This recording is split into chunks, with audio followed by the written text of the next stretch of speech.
आईना का ये कार्यक्रम है। नमस्ते, मैं हूँ शमी और आज आईना में मेरे साथ दो मेहमान हैं। The coordinator of women's crisis centre Shamima Ali ji, आपका स्वागत है इस कार्यक्रम में। शमीमा जी नमस्ते। और हमारे साथ हैं वुमेन्स क्राइसिस सेंटर के काउंसलर मैनेजर यीशु जी, आपका भी हम स्वागत करते हैं।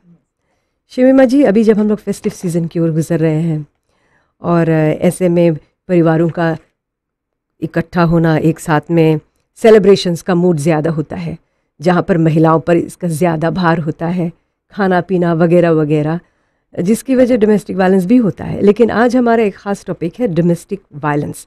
वैसे घरेलू झगड़ा और बुरा बर्ताव जो होता है वो किसी का भेदभाव तो करता नहीं है और ये कपल्स में होता है, सेम सेक्स पार्टनरशिप में भी पाया गया है। जबकि डोमेस्टिक वायलेंस में महिला इसका ज़्यादा शिकार होती हैं, जिनके साथ बुरा बर्ताव किया जाता है, ख़ास तौर से वर्बल एंड बहुत फिज़िकल पुरुषों के साथ भी होता है। तो इस पर भी हम आज बातें करेंगे। शमीमा जी, आप कई सालों से महिलाओं के हित में काम कर रही हैं।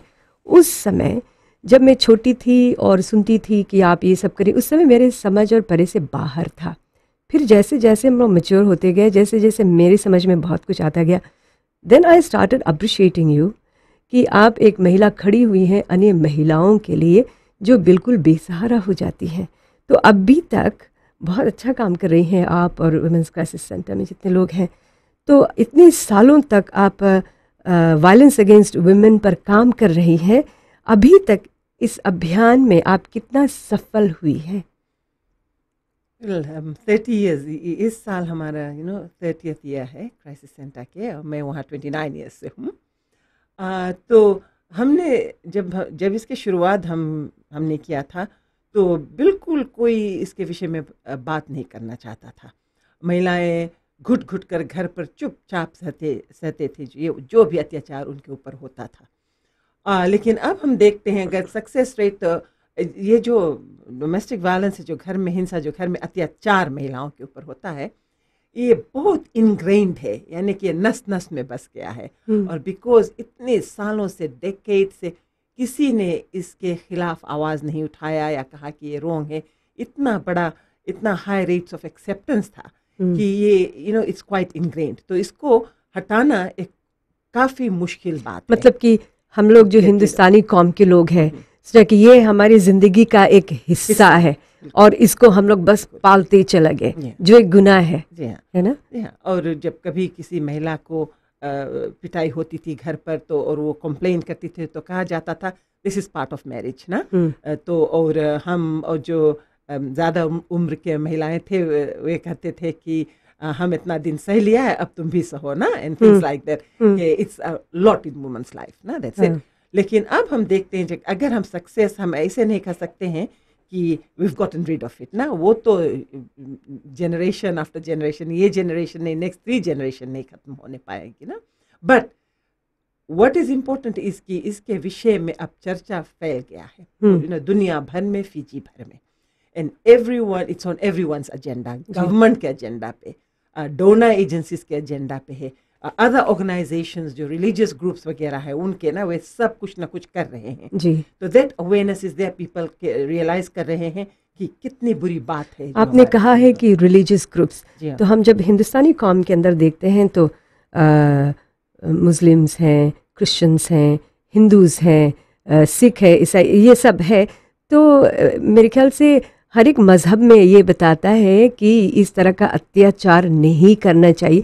फिर भी मेरा एक सवाल, अगर जो आप सुन रहे हैं, किसी भी मज़हब से आपका ताल्लुकात है, मतलब कि आप head of a religious organisation है, तो क्या आप अपने मंदिर में, मस्जिद में, चर्चेस में इन सब बातों को लेकर फैमिली काउंसिल वगैरह करते हैं कि नहीं? अगर जो ये सब आप करने लगे तो फिर कितना सुकून हो जाएगा, फैमिली लाइफ कितना अच्छा हो जाएगा। Shamima ji, domestic violence, mostly physical abuse, किस तरह से आप क्लासिफाई कर सकते, कैसे करें फिज़िकल अब्यूज़ की जब बात करें हम? तब जब फिज़िकल अब्यूज़ की बात करते हैं तो ये जो झापड़ मारना, घुसा मारना, लात मारना, किकिंग, चीज़ों से अत्याचार करना, जैसे कि हाउस पाइप है, डंडा है, पाइप है, दाल में नमक कम पड़ जाए तो उठाकर प्लेट फेंक देना, फेंक दो, वॉल पर बहा दो या उसके ऊपर ही बहा दो, इस तरह से।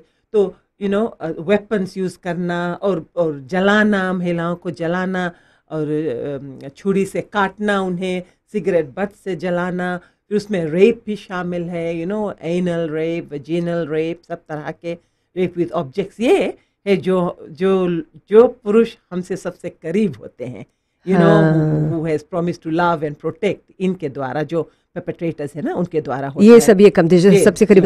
अच्छा, एक बात, जैसे कि आपने कहा फिजिकल अब्यूज, जिस तरह से आपने गिनवाया फिजिकल अब्यूज क्या है, तो सुनकर रोंगटे खड़े हो गए। तो ये जो सब, क्या इन लोगों की दिमागी संतुलन हालत ठीक होती है जो ऐसा काम ये करते हैं? सिर्फ मेंटली अपसेट लोग या जिनका दिमाग अच्छा नहीं होता वे ही ऐसा काम कर सकते हैं? कभी कभी शम्मी, जब मैं रास्ते पर चलती हूँ या कोई फंक्शन में जाती हूँ, तो मैं इन परपेट्रेटर्स को देखते हैं, दे योर नॉर्मल एवरीडे मैन, और उनके जो पत्नी हैं हमारे पास आते हैं, जिस तरह के अत्याचार उन पे किया जाता है, and the proof is there, evidence है, उनको स्टिचेस लगी है, उनको खून बह रहा है, और सेक्सुअल अब्यूज़ के द्वारा उनके तरह तरह के रिप्रोडक्टिव हेल्थ इश्यूज हो जाते हैं, मिसकैरेजेस हो जाते हैं, क्योंकि हमारे सर्वे ने दिखाया है कि अबाउट 32% ऑफ वीमेन ने कहा है कि उनका जो पिटाई उसकी शुरुआत हुआ था प्रेगनेंसी से। तो even in pregnancy women are not safe ना।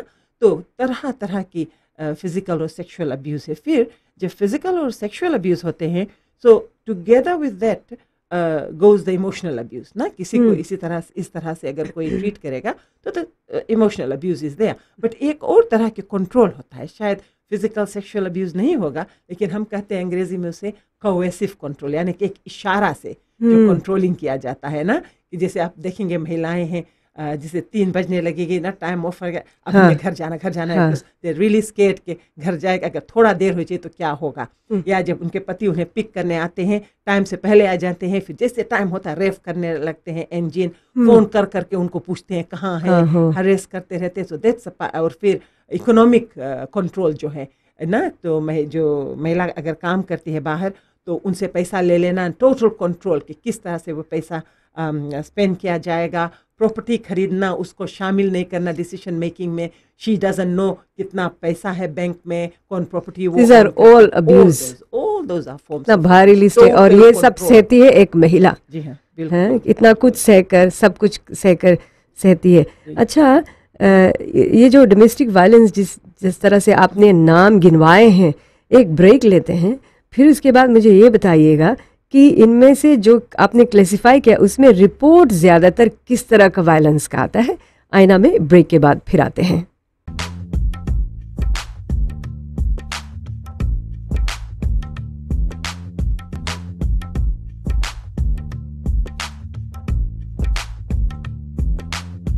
आईना का कार्यक्रम है और बातें हम कर रहे हैं डोमेस्टिक वायलेंस पर। शमीमा, जिस तरह से आपने गिनवाया डोमेस्टिक वायलेंस को लेकर, यहाँ से लेकर वहाँ तक, तो मेरा दम घुटने लगा। मैं सोचने लगी कि उन महिलाओं पर क्या गुजरता होगा जो इसका शिकार होती हैं। और आपने कहा कि ये जो मर्द और जो whoever are doing it, ये नॉर्मल हेल्थी पीपल है। मुझे बताइए कि किस तरह के डोमेस्टिक वायलेंस के केसेस ज़्यादा रिपोर्ट की जाती हैं? ज़्यादा है फिजिकल अब्यूज़, जो मारपीट होता है, क्योंकि बहुत दिनों तक हमारे जो लॉज थे वे कहते थे कि वे रिकॉग्नाइज करते थे assault causing grievous bodily harm. So that is the one that was most reported. You can see visible marks, face, यहाँ तक कभी कभी हो जाता है, कान फट जाता है, कान के पट्टे फट जाता है, वो सब you can see that. So physical abuse is the highest, but gradually and physical abuse में then you'll find out अगर अच्छी तरह से काउंसलिंग होता है, नॉन जजमेंटल तरह से, तो फिर सेक्सुअल अब्यूज़ आता है ना। But physical abuse is the presenting form. तब अब फिर कुछ दिनों में महिलाएं फिर इमोशनल, क्यों, because we started recognising emotional abuse, उनका जो नर्वसनेस है और डिप्रेशन है, वो सब मेंटल हेल्थ इम्पेक्ट करता है। अब महिलाएं इमोशनल अब्यूज़ के लिए भी आती हैं, because they know there something wrong ना, कि उनको कोई no one is allowed to उनको वर्बली गालियाँ दे या तरह तरह के बात कहे एंड सो ऑन।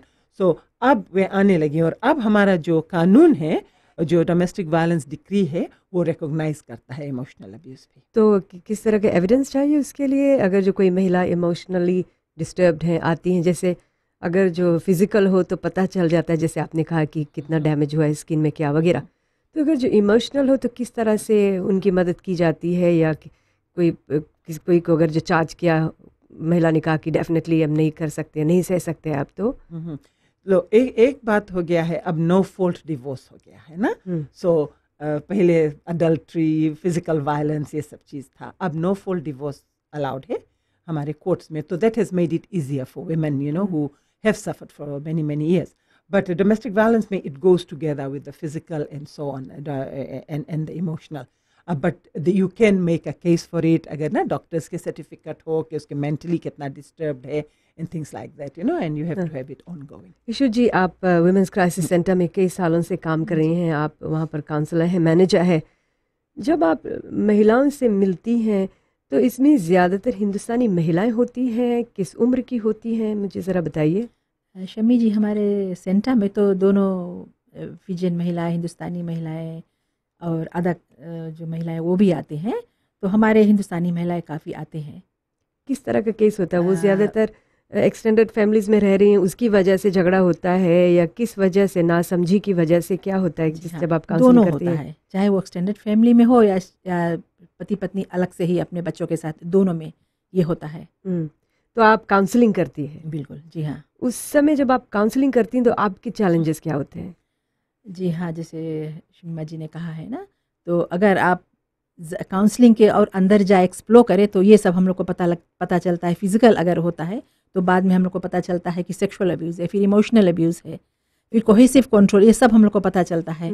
उस समय हमको पता चलता है कि एक महिला जो है ये क्या सहती है। जैसे प्रेजेंटिंग प्रॉब्लम एक ही लेकर आती है वो, लेकिन अंदर जाने से पता चलता है किस तरह सा उसके ऊपर जो अत्याचार है वो सह रही है। और अब हमारे पास महिला की हालत क्या होती है? बिल्कुल टूट जाती है। बिल्कुल बिल्कुल। और लास्ट रिजोर्ट ही हमारा क्राइसिस सेंटर होता है। वो आते हैं तब सभी कुछ वो उसी दिन बताने की कोशिश करते हैं, तो काफ़ी समय लगता है। हम ब्रेक देते हैं, फिर हम सेशंस लेते हैं, तो इस तरह से हम उसके साथ बातचीत करते हैं, और उसका जो प्रॉब्लम्स है, जो फीलिंग्स है, वो सब हम शेयर करते हैं, डिस्कस करते हैं उसके साथ। मतलब कि एक बार सिर्फ नहीं होता है जो कुछ ना what I have describe to you, और इशू जो कह रही है, काफ़ी महिलाएं आती हैं जब सालों से उनके साथ ऐसा होता है, और एक साइकिल ऑफ अब्यूज़ हम कहते हैं, and they have lived through that cycle of abuse. और है मे बी कोई महिलाओं के साथ एवरी वीकेंड होता है, कोई के साथ हर दिन होता है, कोई के साथ maybe once a week, once a month, maybe साल में 2 बार होता है। लेकिन जो हम फिर साल में जो 2 बार जब होता है, तो जब ये वे उसके विषय में कुछ नहीं करती हैं, देन ही गेट्स मोर करेज, तो वो करते रहता है। And if she keeps forgiving him, तो वो करते रहता है ना, देन जो पेस इंक्रीज होने लगता है, जब फ्रीक्वेंसी इंक्रीज होने लगता है, देन शी एंड्स अप एक जगह पर के जहाँ पे एनी टाइम कुछ भी हो सकता है, and then she says enough is enough. और जितना इन्फॉर्मेशन महिलाओं को दिया जाता है ना, तो रेडियो द्वारा, and it's so important, radio is so important in both languages ना, तो वहाँ से या जो कम्युनिटी अवेयरनेस हम करते हैं ना, तो उसमें से जितना इन्फॉर्मेशन है उतना उनके लिए अच्छा है। तो क्या फिजी की महिलाएं डोमेस्टिक वायलेंस को अभी भी सह रही हैं, या फिर जब आपने कहा कि 30 ईयर्स हो गया है, उस समय कम आती थी और ज़्यादा सहती थी, क्या अभी इसमें कुछ गिरावट हुई है जब महिलाएं आकर कहते हैं कि इनफ इज़ इनफ, अब मैं नहीं सहने वाली हूँ? जो नौजवान लड़कियां हैं जो पढ़ी लिखी हैं, वे तो एक झापड़ के बाद अब कहती हैं इनफ इज इनफ, नो, कि अब यू संभलो और एल्स हम, हाँ, ना मैं चली। यहीं पर शायद लोग कहेंगे कि अरे पति ने एक थप्पड़ या एक झापड़ मार दिया तो क्या हुआ, पति है तुम्हारा, शादी की है, जाओ ससुराल में रहो या पति के साथ रहो, एक टाइम खाना नहीं मिला या पति मारे पीटे, एक थप्पड़ कोई बात नहीं। But I think that's totally wrong. क्यों मारे? कोई जानवर थोड़ी है। नहीं, कुछ नहीं, बिकॉज पति पत्नी का रिश्ता एक पार्टनरशिप है, इक्वल रिस्पेक्ट ना, इक्वलिटी हम कहते हैं ना। She is not a child, और इवन चाइल्ड के साथ भी ऐसा नहीं करना चाहिए ना। और योर लिटिल डॉगी और योर लिटिल कैट, ना, कि उसके जो तुम बोलेगा यहाँ बैठो यहाँ बैठो, it's not that, mutual respect is missing ना। और जो ये बहुत ही गलत बात है जो हम कहते हैं कि एक झापड़ मारी सो चल दी, तो इतना घमंडी लड़की है, you know, we say that. कुछ कॉलर्स को मौका देते हैं। नमस्ते। नमस्ते। आप कौन है, कहाँ से कॉल किया आपने? हम 15 नंदिल सांबेतो से। जी बोलिए, क्या बोलना चाहते हैं? जी, हमारे 3 लड़कन है, उसके बीच वाला उसके किडनी प्रॉब्लम रहा ना, तो उसके ऑपरेशन भाई सब वीक हो गया सर। हम लोग औरत हाँ बोलो की औरत छोड़ के उसके चल दी जी। अपन बड़कू संगे, हम्म, तो वो अब नहीं आई थी। उसके लड़कन भी लड़कन छोड़ के चल दी थे, और जो उनके संगे गई थे उसके 3 लड़कन है। तब उसके पैसे करे डिपोज वो करो कि कौन सी कर सको। ये भी मेरे ख्याल से एक तरह का हाँ, अब्यूज एक केस हुआ। अब्यूज है। हम नहीं कहते कि महिलाएं सती सावित्री हैं या ऑल सेंट्स या वी आर हाँ, ह्यूमन बीइंग्स ना, वही तो इस अपन तरह की घर में गलतियां उसके घर महिलाएं भी में कभी कभी मोटर करती हैं, है, लेकिन समाज घर उन्हें द्वार अलाउ नहीं इतना करती है ना। कितना कमावे। बट अगर ऐसा हुआ है तो बिल्कुल वे डिवोर्स कर कोर्ट कचहरी कर सकते हैं, कानून है इसके विषय में, and you can go and get a divorce if that's what you want. और आजकल तो ऐसा है जो फैमिली कोर्ट में अगर महिला भी काम करती है तो आप उनसे कस्टडी नहीं मेंटेनेंस ले सकते हैं एंड सो ऑन। सो काफ़ी इक्वल है जो हाँ जी। कानून है। जब हम डोमेस्टिक वायलेंस की बात करते हैं, जैसे आपने समझाया कि क्या क्या होता है डोमेस्टिक वायलेंस, और इससे पहले हमने कहा कि परिवार में लोग बोलते हैं कि शादी हो चुकी है तो तुम्हें सहना पड़ेगा। एक ब्रेक लेते हैं, फिर उसके बाद हम बातें करेंगे कि साइंस क्या है अब्यूजिव रिलेशनशिप का, कब तक सहना चाहिए और कब ना बोलना चाहिए। और हम चाहते हैं कि इस बीच आप हमारे पास, जब आईना का कार्यक्रम चल रहा हो, तो हमारे पास आप कॉल भी कर सकते हैं।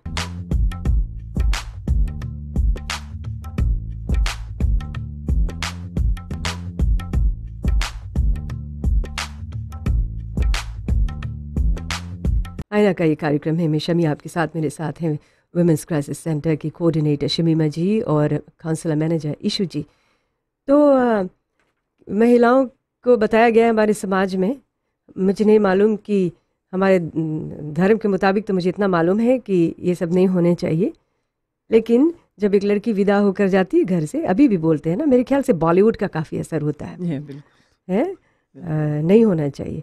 बेटा जाओ ससुराल में रहना, राइट, सास 2 बात बोल दें, ननद कुछ बोल दें या कोई थप्पड़ मार दे, चुप रहना।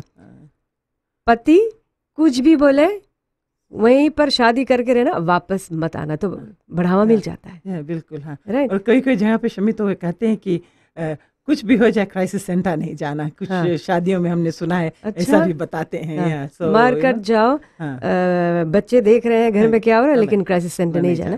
लेकिन काफ़ी कुछ महिलाएं हैं जिनकी ज़िंदगी, यहाँ तक कि पुरुषों की ज़िंदगी क्राइसिस सेंटर से बनी है ना, क्योंकि वायलेंस सभी और होता है, डोमेस्टिक वायलेंस हर घर में होता है, लेकिन जहाँ पर शायद परिवार के लोग इसे ना सुलझा सके, वहाँ पर क्राइसिस सेंटर सुलझा सकता है। तो हमारे संस्कृति में ऐसा बताया जाता है लोगों को ना कि महिला हो तुम्हें सहना पड़ेगा। इसके साइंस क्या है कि महिलाओं को कब सतर्क हो जाना चाहिए कि नहीं मुझे नहीं सहना है सब?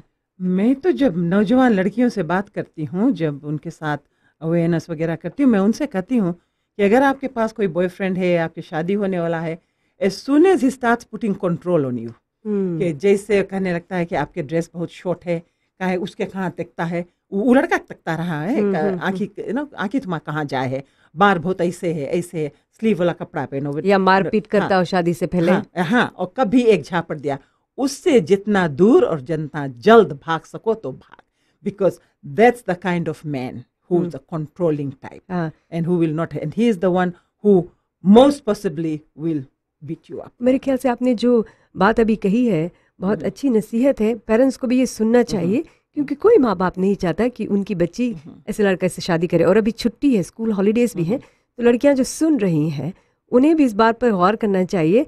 डेफिनेटली हम लोग इस बहकावे में आ जाते हैं कि लव इज़ ब्लाइंड, तो चलो बहकावे में आ गए, प्यार इतना अंधा हो जाता है, फिर 6 महीना बाद पता चलता है कि प्यार व्यार कुछ नहीं था, it becomes a bit too late, but अभी भी कदम उठा सकते हैं। बट और फिर दबाव जब देते हैं सेक्स के लिए, शादी से पहले या जब बॉयफ्रेंड शादी तो करेगा तो दैट वन, उससे दम दूर भागिए। So those are the science के हो सकता है। और फिर जब हम महिलाओं को देखते हैं ना, तो अब हम इश्यू और हम सब है जितना दिनों से वहाँ काम करते हैं, जब हम कहीं भी भीड़ में रहते हैं, शॉपिंग भी मैं कर रही हूँ, जब हम देखते हैं कोई महिला को, मेरा दिमाग एकदम तुरंत आ जाता है, this is a domestic violence survivor, because उनके चेहरे की रंग और it's all that you can see. और फिर अगर कोई बहुत ब्लैक आई लेकर आता है काम पर या कोई फंक्शन में, सनग्लासेस बहुत पहनती है, all that, so those are science. किसी के पास एक वेल्ट आप देखो, कोई अडल्ट वुमन के चोट लगी हुई है, और आप बार बार देखते हैं, आपके परिवार में शायद होगा या वर्क प्लेस पे, all those are signs that this woman is living in a violent relationship ना उस तरह इट्स सो सैड। Yeah. और मैं ये भी कहूँगी कि एक झापड़ जहाँ आपको लगे आप तुरंत उनसे कहिए कि आप कानून जानते हैं, आप क्राइसिस सेंटर जाएंगे या आप पुलिस के पास जाएंगे, you know, so to stop him, because ये जो मर्द ऐसा काम करते हैं they are nothing but big bullies, you know, अपना पावर दिखाते हैं, you know, that's what they are. तो अगर आप अपना जैसे महिला जो है कि आप खड़ी हो जाए से कि you not suppose to do that, कुछ if I have done something wrong, मैंने कुछ गलत किया है, अच्छी तरह से हम बात कर सकते हैं। हाँ। बात करना चाहिए, इट्स इम्पोर्टेंट टू टॉक। कोई जानवर नहीं है कि चिल्लाए एक दूसरे पर। आर्ग्यूमेंट ठीक है, शादीशुदा रिलेशनशिप में होता है, लेकिन उस आर्ग्यूमेंट को झगड़े का रूप ना दे। आपका स्वागत हम करते हैं आईना में। नमस्ते, कौन है, कहाँ से बोल रहे हैं? आपके राम राम जी। जी, कौन है आप? हम लिखुतुबुआ से दलित कुमार बात कर रहे हैं। बहुत अच्छा आप लोग प्रोग्राम लाया और बहुत खुशी का दिन है। इसके अगर कोई अच्छा सामान लावे तो खुशी की दिन हुई गई और उससे बहुत सबक मिले। अच्छा, ठीक है। दूसरा सवाल हमारी है, समीलोचन जी, आप खाली हमारा लाइन नहीं कटना, हम थोड़ा आपसे कर देखो, ये मारपीट कौन सी हो जा है? ये मारपीट जौन है जस्ती तौर जौन मरद चला जा है न, वो ना पिए गए टाइम के, मरद चलाया जाए है दारू पिए गए टाइम के, खाना जौन स्त्री बनाए दे उसके टाइम टेबल से भोजन करा जाए। ये गड़ू विचार की बात हम आपके बताता, बुरा नहीं मानना जी। ये खाना नहीं बना है कि आप 9 बजे अगर खाना स्त्री बनाए दी और 1 बजे रात ही खाना खाओ, वो खाना तो खलास, वो खाना कोई ताकत नहीं है ना। स्त्री इतना सुंदर आपके घर पे नहाए धोए कि स्त्री आपके वास्ते सब कुछ के प्रबंध है। गहरा बात है, आपके वास्ते सब कुछ प्रबंध। आप काहे नहीं आप समूह से, आप अपन समूह से सब फायदा उठाओ या खाना पानी के आप जाग संगे बैठ के परिवार में खाओ। यही तो झंझट झगड़ा, जब स्त्री कुछ बोले भैया मरद दे दे दी लपड़ लगाए दे है, तब बोले का है औरत इधर चले, कहा बोले कसूर हुआ आदमी का नहीं कसूर भाई, अरे स्त्री का नहीं कसूर भाई जी, कसूर हमार है। समय से भोजन करो, समय सब चीज का है कि गलती हुई कभी नहीं हुई समी जी, होता है ना। धन्यवाद में बोले करा, बहुत धन्यवाद। चलो, अच्छे विचार जब लोगों से सुनते हैं तो अच्छा लगता है सुनने में। नमस्ते, हम आपका भी स्वागत करते हैं आईना में। नमस्ते, आप कौन है, कहाँ से बोल रहे हैं?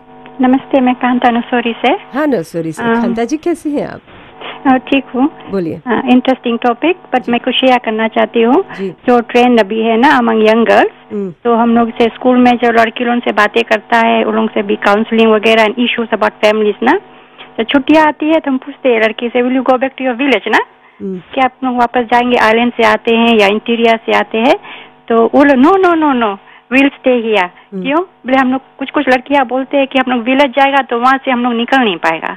माता पिता, माँ ने स्पेशली उन्होंने बताया कि जाओ स्कूल पढ़ो, काम करो, नौकरी करो, लेकिन उनके जो जिंदगी है माता का स्पेशली, वो जिंदगी में वो नहीं चाहती कि उनके बेटी रहे ना।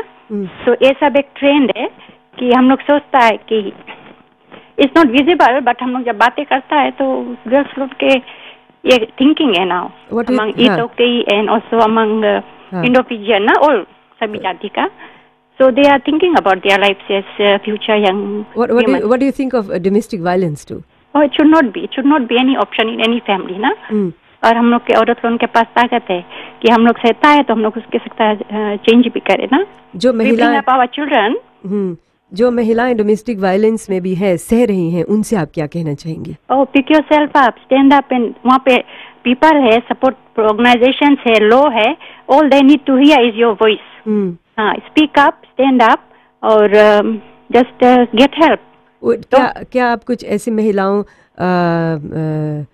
से मिली हैं जो डोमेस्टिक वायलेंस से गुजर चुकी हैं और फिर अपने पैरों पर खड़ी भी हुई हैं?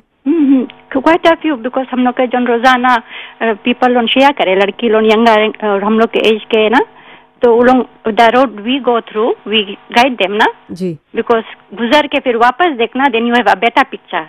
एंड ये जो लोग विमन है जो उसमें ट्रैप्ड है, तो वो लोग फ्यूचर नहीं सके देखे, दे अपन हालात से they want to have an opening ना। जी हाँ, thank you very much call करने के लिए। एक आखिरी कॉल लेते हैं। नमस्ते, आपका स्वागत है। नमस्ते, मैं शमी से बातें करना चाहती थी। जी, मैं बोल रही हूँ, थोड़ा जल्दी मैं आपके प्रोग्राम को सुन रही हूँ। मैं मेलबर्न से बातें कर रही हूँ। बहुत सुंदर विषय को आपने उठाया है और ये बहुत ही अच्छा है कि आपने ये जो टॉपिक लाया है। मैं 5 वर्ष की थी तो उस समय से मैंने ढेर सारे घरेलू हिंसा और कच को सुना, देखा और एक्सपीरियंस भी किया। हेलो जी हाँ। हाँ, तो उसी के विषय में मैं बातें करना चाहती हूँ। बोलिए जी। मैं 60 साल की थी, तो मेरे घर में भी एक बहन थी जो 19 इयर्स की थी। उनकी शादी हो गई थी और वो 8 महीने की गर्भवती थी और वो चलते गाड़ी से कूद गई थी आत्महत्या करने के लिए, क्योंकि मेरे जीजा जी ने उन्हें बहुत बुरी तरह से सताता था। और ये एक घटना था। और एक दूसरा था, जब मेरी आजी जो 80 वर्ष की थी, तो वो अपने हाथ को लेकर, टूटे हाथ को लेकर ओढ़नी में बांधकर ढेर दिनों तक चलती रही और मेरे काका जी ने उन्हें एक बड़े लोहे से मार दिया था। उनका हाथ टूट गया था और वो बेचारी मतलब कि बहुत मजबूर हो गई। सुनती हैं आप? हाँ जी, मैं सुन रही हूँ। आप जरा जल्दी बोलिए बेटी। Can you hear me? I can hear you. जल्दी से हमको एक ब्रेक लेना है, बहुत जल्दी से। आप लाइन पर ठहरिएगा, फिर हम आपसे बातें करेंगे।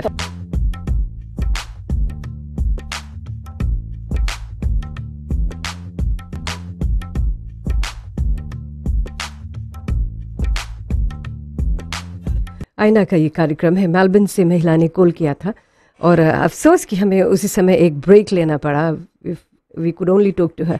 लेकिन वो अब कह रहे हैं कि जब काफ़ी छोटी थी तो उन्होंने क्या एक्सपीरियंस किया था, क्या शेयर किया था। शमीमा अली जी, जब एक घर में इस तरह से फिजिकल अब्यूज़ होता है परिवार के साथ, उस व्यक्ति पर तो इसका असर पड़ता ही है, परिवार के अन्य सदस्यों के ऊपर भी पड़ता है। बिल्कुल। The most important person is the woman, because वो घर चलाती है, बच्चों की देखभाल करती है, डज ऑल द वर्क ना। तो फिजिकली वो डिसेबल्ड हो जाती है और मेंटली एंड सो ऑन, फिर रिप्रोडक्टिव हेल्थ पे, फिर उनके जो अगर वो काम बाहर करती है तो उस पर इम्पेक्ट आता है, उसके पार्टिसिपेशन जगह जगह पर वो उस पर इम्पेक्ट आता है। लेकिन ये और फिर इस तरह के रिलेशनशिप्स में बच्चे भी होते हैं।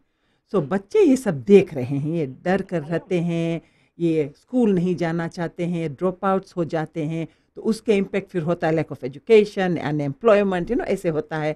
लो एंड ऑर्डर प्रॉब्लम्स होता है, जो ब्रोकन होम्स, इस तरह के होम से बच्चे आते हैं। उनका जो हाई रिस्क उनका है अब्यूज़ होने के, बोथ फिजिकली एंड सेक्सुअली। अगर पर्टिकुलरली वे घर से भाग भाग सब तरफ जाते हैं just to get away from the problem ना, और तो उनके कुछ अच्छा नहीं आता है। और जो लड़के देख रहे हैं ऐसा काम, तो वे समझते हैं कि इसी तरह से महिलाओं के साथ पेश आनी चाहिए, हैव नो रिस्पेक्ट, जैसे उनके बाप कर रहा है उसी तरह से। और बच्चियां जो देख रही हैं, लड़कियां देख रही हैं, तो समझती हैं कि this is a women's lot in life. अगर उसके माँ सहते चली गई है जिंदगी भर ना, सभी लड़कों और सभी लड़कियों के ऊपर ये नहीं होता है, क्योंकि हम जानते हैं, I am a survivor too, तो हम जानते हैं कि हमने बांध लिया रहा कि कोई पुरुष जो मेरे पिता कर रहे थे वो कोई पुरुष मेरे साथ नहीं करेंगे ना। सम ऑफ अस डिड दैट। मेरे जो भाई हैं वे कभी नहीं हाथ उठाते हैं अपनी पत्नियों के ऊपर एंड सो ऑन ना। तो कोई निकल जाते हैं उसमें से ना, लेकिन बहुत सारे ऐसे हैं जो वो साइकिल कंटिन्यू करते रहते हैं। यही मैं आपसे पूछने वाली थी कि क्यों मारते हैं मर्द अपने पार्टनर को? क्या ये एक पैटर्न है जो देखता है छोटे में कि पिताजी माँ को बहुत पीटते थे, तो वे बड़े हुए हैं तो उनकी शादी होगी, चलो पिताजी जब पीटते थे तो मुझे भी अपनी पत्नी को पीटना चाहिए। अगर जो मेरी पत्नी मुंह चलाती है मुझसे, एक्सटेंडेड फैमिली में अगर जो हो, तो मैं कुछ नहीं करूँगा, थप्पड़ नहीं मारूंगा, तो माँ कहेगी, ये परिवार वाले कहेंगे, अरे बेटा पत्नी के नीचे है। तो इस दबाव में तो मैं मर्दों से ये सवाल करना चाहती हूँ कि मर्द कहते हैं कि हम लोग मर्द हैं, तो भाई मर्दानगी दिखाओ। मर्दानगी दिखाने का मतलब है अपनी महिला को प्यार दो, उन्हें प्रोटेक्ट करो। तो बट लोग समझते हैं जब हम कहते हैं बी अ मैन, उसके मतलब है द माचो मैन, अपना पावर दिखाओ, बुलिंग टैक्टिक्स करो ना। That's the most weak case होता है एक पुरुष का। हम आपका स्वागत करते हैं आईना में। नमस्ते, कौन है, कहाँ से बोल रहे हैं? हेलो जी, नमस्ते स्वामी लोचन जी। आप कौन है, कहाँ से बोल रही हैं? हम तिया सेवानी से बोलते जी। हम संगे भी ऐसे भाई क्या हुआ? हम शादी करा, खाली 1 साल अपन आदमी के संगे रहा जी। हम काम करता रहा, तो इतना जस्ती नगोना पिए, या भगवान, कभी कभी तो सवेरे निकल जाए तो 2 बजे रात के आवे। बस ऐसे कुछ 1 बजे से बाद भय, बस वो हमें मारी, बस वही लगी हम भी मारा। नगोना पी कर आए थे और आपको पीटा? ये सवेरे के टाइम भजरा। अच्छा, तो उन्होंने आपको खूब पीटा? हाँ, जो हमें मारी, बट हम भी मारा उसको। आपने भी उसको मारा? कैसे हिम्मत किया? हमारे लगे अपने हिम्मत आई गई सर, बिकॉज हम काम करत रहा। और काफी साल से मार खाती आई थी आप? हाँ, बिकॉज हम लोग जो काम करत रहा, हम रेस्टोरेंट में काम करता रहा, तो बहुत जल्दी प्रेशर हो जाए ना। तो फिर क्या हुआ उसके बाद? बस हम मारा उसके, बस छुरी उठाया हम तो सकता उसके काट दे, हमारे सास उठा के छुरी लुकवाई दी। बस हमने इतना जैसे गुस्सा आई गई, लुआ लगे मारा हाथ, हमारा हाथ कट गए। बस थोड़ा बस खाली एक ही हफ्ता से एक आदमी संगे और रहा होगा, बस नो हम सोचा कि ऐसा आदमी संगे हमें पटी नहीं। बस हम अपन आदमी छोड़ के चलाया, बस कपड़ा लत्ता कुछ नहीं लेकर आया, बस 1 बजे हम गया कपड़ा लेकर आया। सास के बोलता है हम अपन कपड़ा ले जाए, बिकॉज हम कपड़ा पहनता काम पे ना। हाँ। तब सास हमारे कौन सी बताया, बोले वो चाबी लेके गए। अरे हमारा कपड़ा वो पहन के काम पे जाई कि हम पहन के जाई? कहा हम बोला काम पे बिना कपड़ा जाई? हम बोला तो हमें चाबी दो, मैं लगे मनता कपड़ा लेवे। बस बोले वो आई तो बोले आदमी आई तो बोले तुम लेके जाना। बस हम सीधा रूम में हल गया, रूम में हाला, हमला अम्मा तुम कहे मैं जैसे झूठ बोलता, चाबी तो लगा ड्रो में खोल के अपन कपड़ा हम लेके आया, और वो कुछ नहीं मैं बोली। आज तक हम 13 ईयर्स हो गए है, 15 ईयर्स हो गए, हम अपन आदमी के दर्शन नहीं करा। हाँ। अपन पैर पे खड़ी हुई रहता है जी। हमारे पास घर द्वार सब कुछ है, अपन डेडी देखभाल करता है, 83 ईयर्स के है, कोई प्रॉब्लम है ये नहीं। बच्चे हैं आपके? नहीं, हमारे पास एक को लड़का नहीं है। हाँ। एक को लड़का नहीं है। अच्छा। बस अपन डेडी के देखभाल करता है, वही संगे कोई टेंशन मूड पे है ये नहीं। हम नहीं बोलता है कि कोई हमारा कम औरत लोग सब कोई ना अपन आदमी संगे से करो, बट लाइक जैसे जो आदमी लोग नगोना पिए हैं, औरत के कदर नहीं जाने, तो वो लोग ऐसे छोड़ छाड़ के चला है तो उसके वरी नहीं करे चाहिए ना। मतलब कि आप सोचती हैं अगर जो आप जिंदगी भर उसी रिलेशनशिप में पड़ी रहती तो अभी तक पता नहीं क्या होता ना। वो हाँ नहीं जानो पता नहीं कौन सा रोज कच इवन नहाए जाओ बाथरूम में तो तुम भीज के जाओ, कोई चीज के सुधार नहीं करी सरे। अभी तक लोग कोई सुधरी नहीं है। अच्छा। हम जनता है बड़ी छोटकी मिले हमसे बतिया दे, बट हम आदमी लोग के कोई सुधार है ये नहीं। अच्छा जी, बहुत बहुत धन्यवाद। आपकी हिम्मत का हौसला अफजाई हम यहाँ से करते हैं कि आपने बहुत ही ठोस कदम उठाया और अपनी जान आपने बचाई। और जैसे आपने कहा कि आप नहीं चाहती कि हर महिला आपकी तरह करे, लेकिन जब महिला कहाँ तक सहे ये जरूरी हो जाता है। और भी कॉलर्स को मौका देते हैं। नमस्ते, हम आपका स्वागत करते हैं आईना में।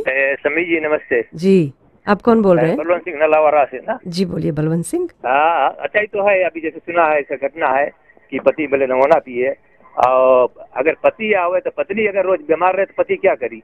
हम लोग यहाँ पर डोमेस्टिक वायलेंस की बात कर रहे हैं, जहाँ पर पत्नियों को मारा पीटा जाता है। ये हमारा टॉपिक है। हमारा टॉपिक आज ये नहीं है कि कौन बड़ा है, महिला बड़ा है कि पुरुष बड़ा है।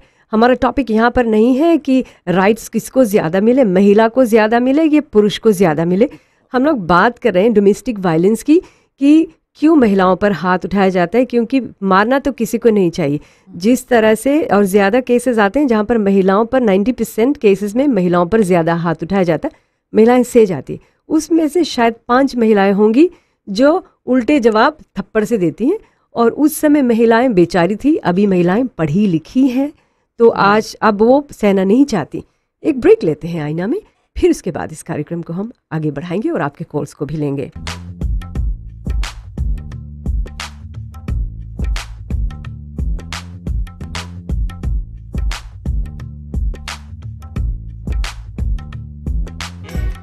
तो हम आईना में बातें कर रहे हैं डोमेस्टिक वायलेंस की, जिसमें लोगों को ये समझना चाहिए कि यहाँ पर जैसे हमने कहा शमीमा जी, हम लोग बात नहीं कर रहे हैं कि महिलाओं को ज़्यादा अधिकार मिलना चाहिए पुरुषों को, बल्कि जिसमें वायलेंस में रहते हैं और जिस महिला ने अपनी कहानी शेयर की, शायद क्राइसिस सेंटर में भी ऐसी कहानियाँ आती हैं। जी हाँ, वो तो रोज़ एवरीडे अफेयर है। तो एक दिन में 3, 4, 5 महिलाएं आ जाती हैं या फ़ोन पर आ जाती हैं हमारे सब ब्रांचेस में और सुबह में 30 ईयर्स से हम ये काम कर रहे हैं। तो इसी तरह के स्टोरीज रहते हैं और बहुत सैड स्टोरीज रहते हैं। यू नो समटाइम्स महिलाएं आती हैं जब वे अपने 60s 70s में रहते हैं। कोई महिलाएं हमारे पास है जो 10-15 साल से हमारे क्लाइंट हैं। You know we don't see them for a few years, फिर लौट के आते हैं same problem. But what happens is अगर मोस्ट ऑफ देम वे अपना मैरिज ब्रेक नहीं करना चाहते हैं। They don't want to do that. खाली चाहते हैं कि जो वायलेंस है, जो उनके साथ अत्याचार, लेकिन उनको जो कुत्ते की तरह ट्रीट किया जाता, डोरमेट की तरह, कि वो सब बंद हो जाए। थोड़ा इज्जत चाहते हैं and they prepare to do anything. और महिलाओं को कहा गया कि वो अर्धांगिनी होती है, यानी पुरुष का आधा अंग। तो हम कैसे अपने अंग को दुख दे सकते हैं? शमीमा जी, हम कुछ और कॉल्स को लेंगे जिसमें शायद लोग आपकी काउंसलिंग भी चाहें। देखते क्या कहना चाहते हैं। नमस्ते जी, आप कौन है, कहाँ से बोल रहे हैं? नमस्ते, मोहिनी बात है जी। मोहिनी जी, मैं कहना चाहती हूँ कि ये थोड़ा ज़्यादा है कि एक जगह पर अगर हस्बैंड मार दे तो घर से उस हस्बैंड को छोड़ देना चाहिए, निकल जाना चाहिए। This is too much. क्योंकि कभी कभी ऐसे भी होता है ना कि पत्नियाँ शादी करके, अभी लड़कियाँ जाती हैं तो बहुत ज़्यादा मीन उस शादी से पहले घर में सब कुछ ठीक ठाक होता है, बट जब ये शादी करके जाती है तो बहुत ज़्यादा लड़ाई झगड़ा होने लग जाता है ना कभी कभी। और कभी कभी जो हस्बैंड है, ऐसे भी सिचुएशन आ जाता है, हस्बैंड बहुत समझाने की कोशिश भी करता है मगर नहीं मानती। तो आपका मतलब है, आपका मतलब है, आपका मतलब है मोहिनी जी की, मोहिनी जी नहीं किया प्लीज, मतलब कि एक महिला को एक थप्पड़, एक महिला को एक थप्पड़, एक महिला को अगर जो एक थप्पड़ लगे तो मतलब कि सह लेना चाहिए। isn't that domestic violence? Shamima ji? Definitely is. हमने नहीं कहा कि छोड़कर भाग जाए, लेकिन वो एक झापड़ भी आप उनको कहें कि बस डोंट टॉलरेट इट, बिकॉज वहां से शुरुआत होता है। और जैसे कि अभी ये बहन जी ने कहा है कि कभी कभी पुरुष बहुत समझाते हैं ना, लेकिन शम्मी हम जब देखते हैं पुरुष हमारे साथ क्या क्या नहीं करते हैं, दे गो व्हेनेवर दे वांट टू। अभी हमने सुना कितने कहानियां कावा, मतलब कि पुरुष का हक बनता है थप्पड़ मारने का। और फिर he can do anything, but हमारा कोई रोल है ये नहीं उसमें कि उसको समझाओ या गुस्सा करो या कोई चीज। चुपचाप महिलाएं सहते जाओ ना। So but the other side है कि महिला जैसे कि कुछ एक मिस्टेक कर नहीं सकती है। वो मिस्टेक अगर करती है तो the punishment must be there, एक थप्पड़ मारो। और जब तो हमारी भी बच्चियां जब बड़ी होकर शादी करके जाती हैं तो उनके पति ने एक थप्पड़ मार दिया तो ठीक है, कितनी माँ ये सह सकेंगी? I think this is totally wrong कि एक थप्पड़ क्यों मारे भाई, समझाओ। अगर जो पति बार बार समझाता, महिला नहीं मारती तो थप्पड़ क्यों मारे? बुलाए लोगों को, काउंसलिंग कराए। इसका मतलब कि गुस्सा में जब आओ तो हाथ उठा लो, चाहे एक थप्पड़। जैसे हमने कहा कि हमने उन्हें ये हक दिया है। अगर हम इस तरह के बात करते रहेंगे, this is the reason why domestic violence जाती ही नहीं है, बिकॉज हम लोग कंडोन करते रहते हैं। जी हाँ, आपका स्वागत है। नमस्ते, आपका नाम, कहाँ से कॉल करें हम? हेलो, मैं अश्विन नंदी से बोल रही हूँ। हाँ जी, बोलिए।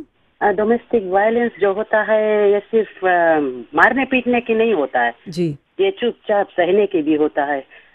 देखते हैं कि जो कहते हैं नंगोना पीने जाता है, ये कोई करते हैं मर्द लोग, तो हम देखते हैं कई जगह पर तो मर्दों के ऊपर भी वायलेंस होता है। हाँ जी। वो तो चुपचाप सहते हैं।